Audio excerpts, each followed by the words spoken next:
My sister got $11 million. Then Grandpa's sealed letter exposed why I never said goodbye. The lawyer slid the check toward Olivia first. $11 million.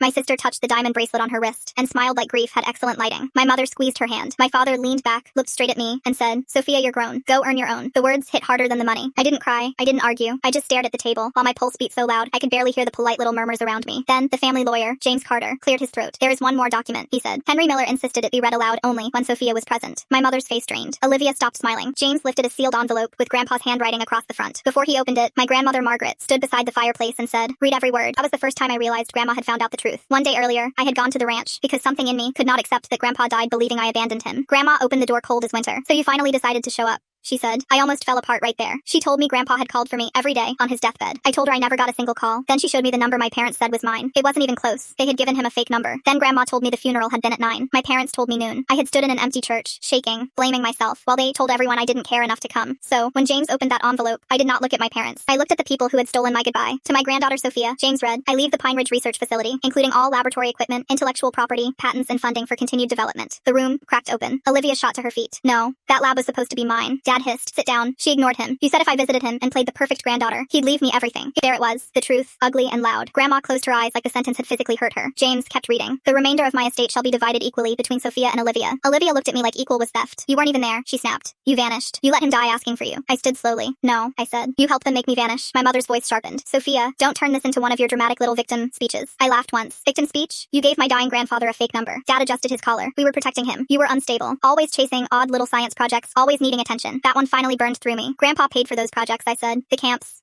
the competitions, the travel, the equipment. You didn't even know what I studied half the time." Olivia rolled her eyes. "Congratulations. You're a sad little genius with a lab coat." James glanced down. "The facility is valued at roughly $24 million, not counting active patents." Olivia's mouth shut. Then James unfolded the personal letter. "My little scientist," he read, and my throat closed. "You were never invisible to me." My mother looked away. "I remember your first science fair. You asked me to hide the trophy because you said maybe they would stop looking at you like someone else's child." I could barely breathe. I was 7. I had won first place for a honeybee communication project. My parents missed it for Olivia's rehearsal. Grandpa took me for pancakes and told me bees understood loyalty better than most humans. James continued, "I cannot give you back the goodbye they stole from us, but I can give you a place where nobody can make you small. Build there, fail there, begin again." Olivia whispered, "This is manipulation." Grandma stood. "No," she said. "This is Henry seeing clearly before the rest of us did." Dad stood too. "Mother, family means forgiveness." Grandma's cane struck the floor. "Family does not mean poisoning a dying man with lies." Mom gasped. "Margaret, you lost the right to call me that," Grandma said. Then she looked at all 3 of them. "Leave." Olivia grabbed her purse first, muttering that lawyers would fix this. Dad stopped at the door and glared at me. "You think this is over?" I held a stare. "It already is." The next morning, Grandma took me to Pine Ridge. From outside, the facility looked like a quiet barn. Inside, it was glass walls, microscopes, greenhouses, sealed funding files, and one center table. On it sat Grandpa's silver pocket watch. Inside was a photo of me at 7, holding my fair trophy. On the back, he had written, "My little scientist will change the world someday." Olivia got $11 million. I got proof that I was loved before they taught me to doubt it.